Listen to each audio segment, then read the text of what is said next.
And welcome to What's Up with This Weather. It still gets you every time. Every time. Hey, the first day was pretty accurate to what we have right now, 95 for a high. And there's no doubt. Yeah, we went from cool and rain to, what was that, like a week and a half, 2 weeks ago? It was a day Kit and I had to go to Weatherford. Yeah. Man, it was so nice until the storm blew through and about took out the airport. Yeah. Yeah.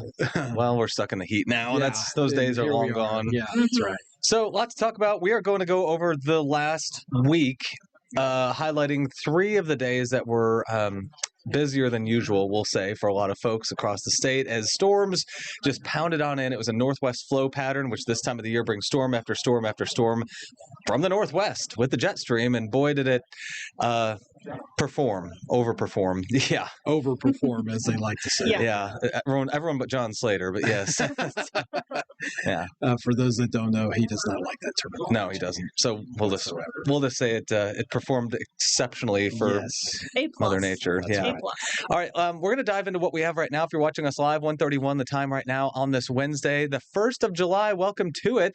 And our temperatures outside, they're into the upper 80s and low 90s right now. So we do have a little bit of a heat index. We're still kind of working on burning off that moisture that we've had, of course, from all the recent rain, which we need. We needed it. And I particularly am looking forward to seeing the drought monitor, which comes out tomorrow, to see what all this rain did to it, because the data was cut off last Tuesday for that. It's released on Thursday. So there's the temperatures now, or there. Here's the feels like temperatures. Some triple digits in northeast Oklahoma, green country, of course, dew points and humidity levels are higher out there. And it's still that southerly wind, which has been excessive for some of the week, but each day that we go forward, it's calming down.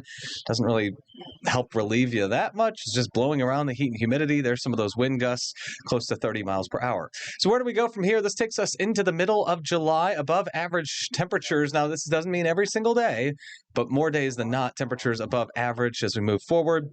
And here's the precip outlook. We're right on the verge of near normal to slightly above average. Hopefully we can get more of that above average into our picture here moving forward. Still need some more rain. So let's start out with this whole thing that began a week ago Sunday. So this last Sunday, go back a week. It was Sunday evening, Sunday night. I know. Isn't it weird? Seems like just yesterday, right? And to a lot of folks in Oklahoma, it also does. So this went well into the morning on Monday. I want to show you the wind gusts that we had across the state. This is from the Oklahoma Mesonet. It started out the week of very active weather with a 102 mile per hour wind gust in Hinton. You can see others there in Dewey County, 86 miles per hour. So you can see where the storms formed in that line right along it. And then Washington near Purcell, 72 mile per hour wind gust. Also southwest Oklahoma, a 63, just because why not? I spoke to Gage Shaw, who chases or tracks for us on severe weather, and he had been down to Fort Cobb fishing a couple of days ago, and he said that he saw where some silos had been tipped over, some center pivot sprinkler, those large center pivot crop sprayers had been tipped over. Wow. So having seen wind like that before, there's no doubt 100 mile an hour, 90 plus, that is going to do some damage like that. There's no doubt. Yeah, I mean, that's a weak to moderate, almost tornado, really. Well, it's definitely hurricane force, right? And didn't you say that were they sustained at one location for like 20 minutes or something like that? That was in, I can't remember. Putnam or near Putnam? Putnam's ringing a bell. Yeah. The minimum was 71 miles per hour. The maximum was 86 in a 25-minute period of the Mesonet observation. So it didn't go below 71, and it went up to 86. So 25 minutes of that is crazy. And I think that might be somewhat similar to what the Stillwater Airport experienced the other day as well with the downburst. Because it took me a minute. Once you said there was an 86 mile an hour reading at their you were downtown at that point, right? I was literally on the east side of downtown when I heard you say that. So then I went to the airport, and I got to the airport, and it was in progress. I mean, it was in progress for sure. It was sideways, and I said several times, I've chased hurricanes. That's what it's like. You were in a continuous sideways spray for what seems like forever. We're going to get to that for sure. Let's get to the first piece of video that we have here. This would be Sunday night into Monday morning. This is Monday morning. This is after midnight. And I'm going to let you take it away. This is as storms approach the Oklahoma City metro. Yeah, that's just on the west and north sides of El Reno, out near the prison. I'm south of El Reno, but I'm looking back. And if you know how El Reno is oriented along I-40, from 81 intersection at I-40 on the south and east side of town, I was just south of there, but I was looking back to my north and west. So that would put my field of vision toward the prison, which is on the west side of town. Okay. And there was damage out there just north of the prison at a housing development that's just on the north side of 66. So I believe that power flash there was indicative of either rotation coming to the ground or some kind of high winds and power lines in that area from where that damage occurred. Yeah, I mean, that was the wind kind of wrapping around that very high gust in Hinton too, or a part of that segment of high heavy and winds. If you had an extra 3 hours, you could explain a little fluid dynamics to us, right? I mean, it's like running your finger through the water.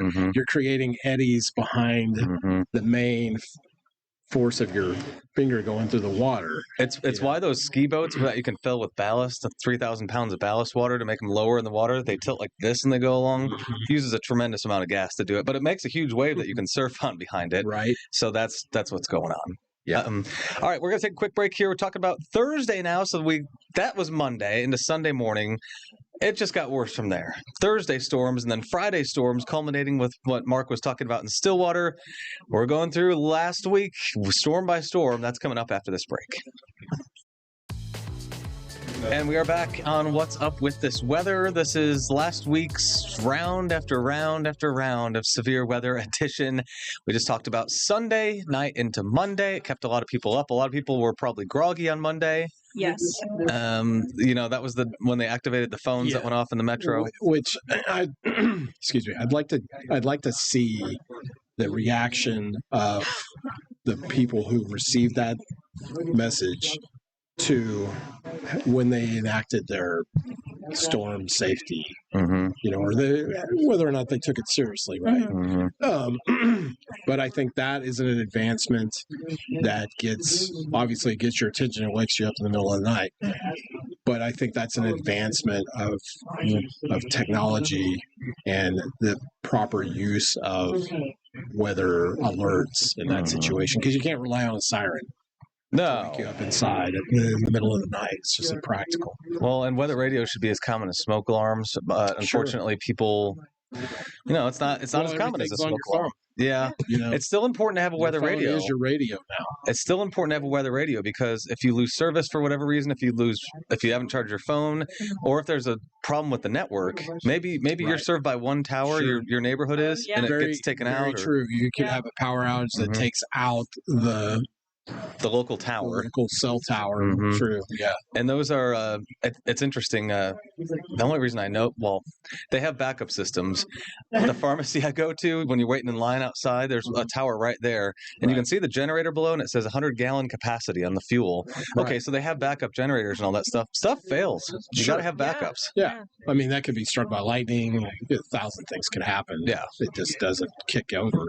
Yeah. But the fact of the matter is I would say probably 99.9% of people receive it. Yeah. And that's probably a aspect of the public warning system that really has probably paid dividends. Oh, for sure.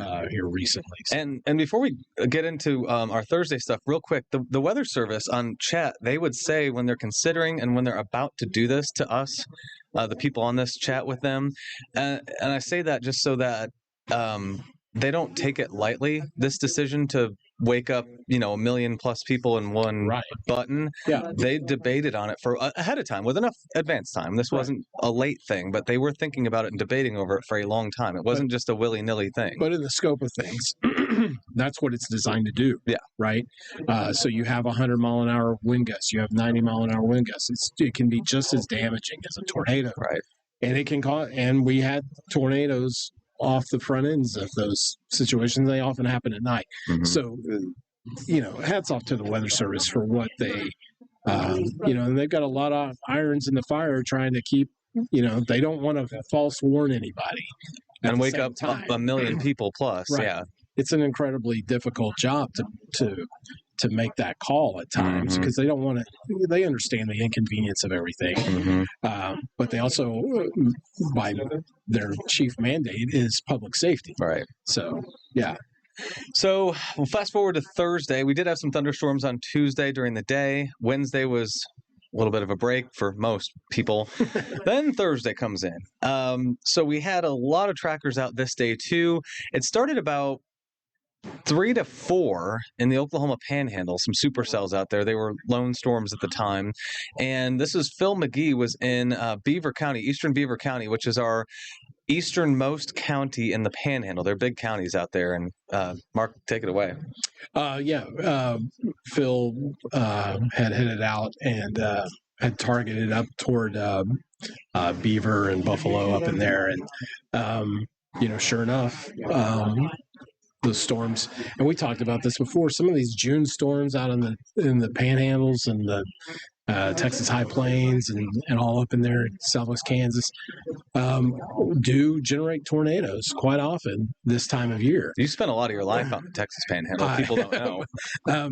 Sometimes more than I'd like to share, but some of the biggest tornadoes and most active tornadoes I've ever witnessed occurred in what I consider late season. I also call it the Texas two-step because once you get into late May and into June, the pattern generally starts to shift off into the Panhandles and then on up into the Kansas, Nebraska, the Dakotas. I can remember several times we would late season chase or track storms into the Texas Panhandle. Yeah. So that former tornado up there, fairly long-lived, kind of up and down, mostly over rural range, which is great. And then the storms continued to form as they moved into the main body of Oklahoma. So Steve Johnson, again, one of our trackers with the Forewarn Interceptor and Foresight drone, caught this. And you can see the hail core is kind of a bluish teal tint right there, heavy rain, hail. And then the striations in the clouds as it was spinning. Yeah, if you can briefly describe how that front end works with the shelf cloud. Yeah, so basically that's when you have the cold air rushing out from the rain-cooled air, the cold pool behind it. Colder air is more dense, so that rushes toward the ground and out, and that's what causes your damaging wind gusts. And you can see right there, these are definitely SLCs, scary-looking clouds. But when they are in a long line like this, it's not a zero tornado chance. Can't say that with a big severe storm like this, but the one that's on screen right now, that's more of a wall cloud structure where the air is moving up. You see the rain-free base with the sun behind it. Beautiful shot there from Thursday.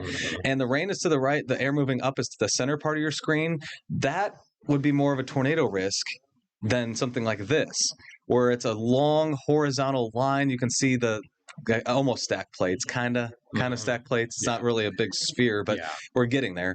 And this is going to push more wind out than up. This is a storm that pushes air up right here, or pulls air up rather, not pushes. Right. So no tornado on this one, I believe. But if it was going to happen, it would be in the center part of your screen. Yeah,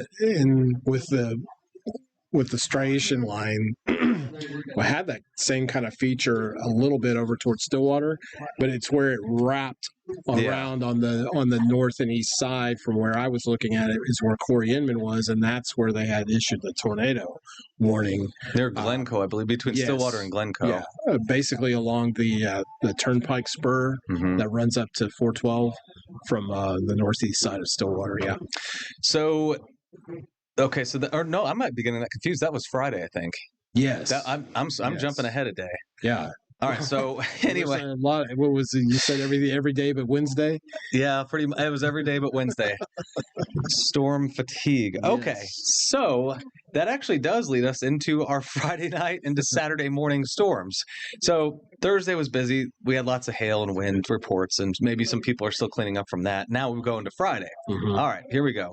So let's start out with the storm report map. So this would be ending Saturday morning.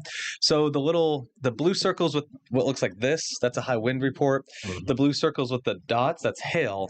And then the ones with the looks like a house with maybe a leaf or that's damage. That's reports of actual damage. So if you notice near Enid, Highway 412 to the east, the Breckenridge Mesonet site measured 96 miles per hour along Highway 412. That blew over a semi, and then. So hold this shot for just a second, Jacqueline, and then we'll show the semi. So we're going to show that in a second. And then the storms moved down to near Stillwater. This is where I was getting confused. My days blended. Right. That's the one that prompted the tornado warning north side of Stillwater, between Stillwater and Glencoe. And then, which Mark is going to talk about in a second, near the airport, we got an 86 mile per hour wind gust. So these are basically the two highest reports of the day near Enid and Stillwater. We'll start out with the semi blown over near Enid. This was Mike Bennett. He got there as the highway patrol. I guess they came up and talked to him, and the driver was okay. Is what I understand. But it blew right off with that 96 mile per hour wind gust. Obviously, high profile vehicle is going to not stand a chance. I've driven a box truck before, but never a semi.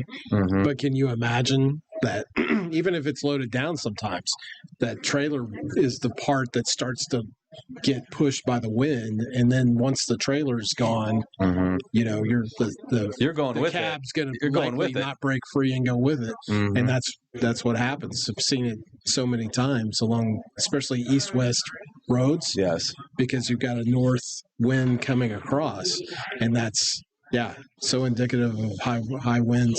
So the storms continued moving off to the south and east. Tornado warning came out for Payne County, just north of Stillwater and Glencoe. There was a tornado threat for a while, and then it quickly morphed into where Mark Dillard got our next piece of damage. Yeah. So it was a downbursting storm, which means the air was forcing its way down directly, and then when it it hits the ground, it rushes out in all directions. Well, that happened basically on the northwest side of Stillwater, I would say either right on top of or right next to the airport. Which is on the northwest side of town. Which is on the northwest side of town. They also had some wind damage at a apartment complex on the north side. Which we're going to show that too. Which was only, when I looked at it on the map, it was only about 1.5 miles or 2 miles from the airport. So concentrated section of very high wind. So, but the wind's blowing opposite the way that they were at the airport. So that tells me that the downburst was happening in between that area. There's a Boomer Lake is right on the north side of Stillwater, so I'm pretty sure that was like maybe the epicenter of the So let's go ahead and take a look at the video that you brought us live in Stillwater. Yep, there you go. There it is. I mean, there's the airport where the measurement was. Flipping planes over. Even if they're tied down, they can break loose. Obviously, that's a twin engine that was pushed off and over onto the grass. There was some kind of insulation and some structure damage to one of the hangars, I believe. They also had some construction debris blown around because the terminal building is under construction at the airport as well. Right.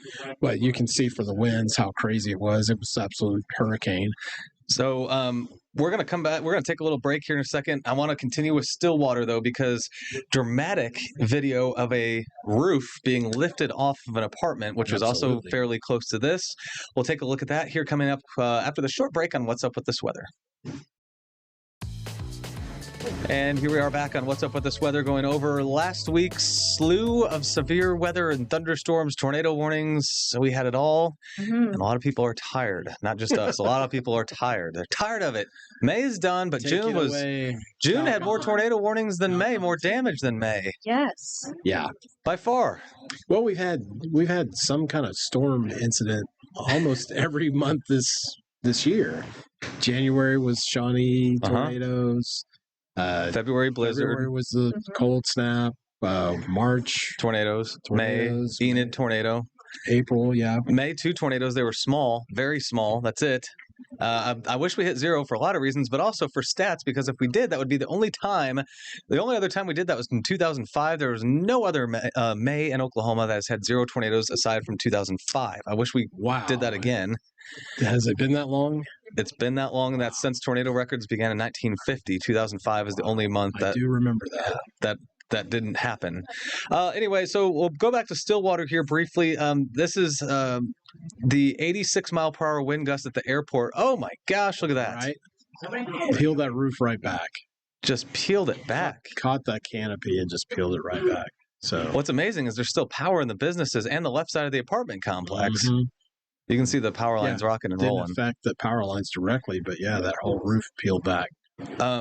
Jacqueline and I were talking about this earlier, and you got some more info on this too. That specific complex. I did. We heard that the property management graciously put them all up in hotels that night. I remember that being recorded. I remember hearing that story. We also heard that they had to move out Monday morning, bright and early. Ugh. Is that because of the structure was compromised, probably? Or? I would assume so. And unfortunately, they just didn't have any time to get out. Yeah. Hard time to find an apartment this time of year, too. Yeah. So that's a lot. That's a decent amount of people displaced because of what was not a tornado. Yeah. It was straight line winds, 86 miles an hour. That's what it can do. That's why our phones were waking us up from the Weather Service wireless emergency alerts a few times this week in different places, last week rather, because of things like that. There were lots of power outages too. I'll show you the picture. This would have been Saturday early morning. I think I snapped this about 2 a.m. on Saturday. So Friday night into Saturday. So this is 17,000 customers, which a customer can be a house with multiple people in it. It's not just people out of power. Yeah. So, that's probably 30, 40,000 people at least. By meter location. Yeah, by meter. It can be a business is one customer. It can be this place is one customer. You can see a lot of people in here. So for example, a lot of people were without, and it took some days to get things turned back on. We thank so much the utility workers for the hard work that they do. Oh yeah, they were out hustling the next day for sure. And they have to wait the storm to pass before they can really assess damage and start restringing lines or resetting poles or whatever they've got to do to get the grid reconnected. But yeah, OG&E and PSO and all the co-ops out there. All the co-ops, they're known nationally as to have some of the best line crews and repair crews in the country because they're all they kind of work with all other utilities at times, like hurricane relief and that kind of thing. And I've heard from people down on the coast, they go, "Yeah, your Oklahoma guys don't mess around." Yeah, I mean, they go to lots of other places that need help and assist with that too. So we're so thankful for all the work that they do. So that's going to do it. I'll just say this before we end this. We've been so busy that I've kind of passed over this week in Oklahoma weather history. We're going to get to the one ahead for June next week. Covered it. Well, we had so much going on. We felt like we did. Yeah. So we got our rundown here, and this is a new week. It's a new week. I'm going to cover it because it's historic flooding in the middle of June 2010. A lot of people remember this. Oh, yeah. So next week, we're going to put it in the can. We're going to save it to next week because we've just been too busy and we want to be unbusy. And it looks like we're going to be unbusy coming up here. Everybody out there, enjoy your 4th. Celebrate safely. Enjoy. We'll be right back here. Careful with the fireworks. Be careful with the fireworks. Don't drink and shoot fireworks. Come on. Yeah. Or don't set anything on fire. Or don't. Yeah. Don't catch anything on fire. All right. Stay safe out there. Happy 4th. Happy 250th birthday of the country. We'll see you next Wednesday on What's Up with This Weather.